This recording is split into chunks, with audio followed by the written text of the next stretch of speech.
Бүгін 20 ноябрь. Акам шланга түшіп кетпесін деп, мәкам жауышып алып, мұнеке шланганы құшақтап тұрады.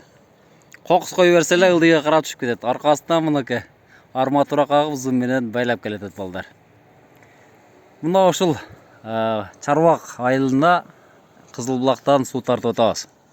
Шайлау менен, без иш менен. Қырғызстанда өнігөз десек, ең бірінші бағбаншылыққа дағы көңіл бұршуыз керек. Айыл чарба бұл 91 фактор менен белгіленеді.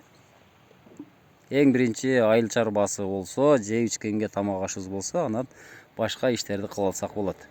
Туғандар, мына ушундай Қырғызстандағы мына ушундай жандама жерлер аябай көп. Ушул жерлерде буйрса бағбаншылық қылыш керек. Бұл жерде трактор жүрө албайт.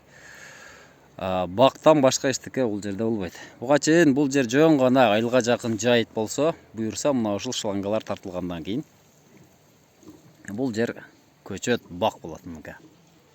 Наркы тоонун этектери, жамбоорлор бүтүндөй бак болот. Азыр суу бул жактан келет. Азыр үтүктөп атабыз, бул жерден үтүктөп тартып атабыз. Шланга 125тик 6 импа көтөрөт. Бүгін буйырса 1,5 километрін уладық. Ертеңкіге буйырса 1 километр қалат екен. Мына ушул жогоруга карап суу кетет. Ушул суунун башы көп бактар куруп кеткен, суу жетпей.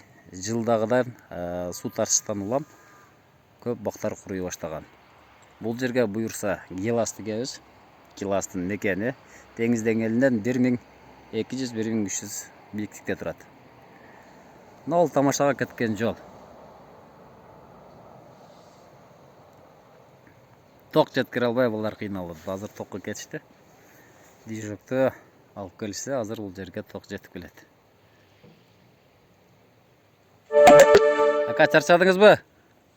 Чарчадык. Ака, суу келип калса, куда калса, чарчаганда унутасыздар. Куда калса, суу келсе болду. Суу өмүр. Суу жашоонун өмүрдүн булагы. Бул жерде алмасы, гиласы сонун болот. Мына ушул жерде көрүнүп турган бактар негизинен алма менен гилас.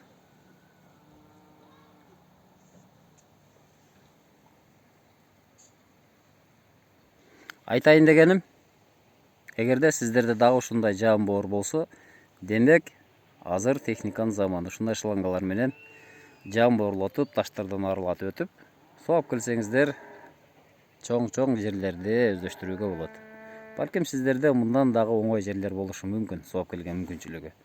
Азыр бул жалпы 2,5 километр узундукта шланга тартылып келатат.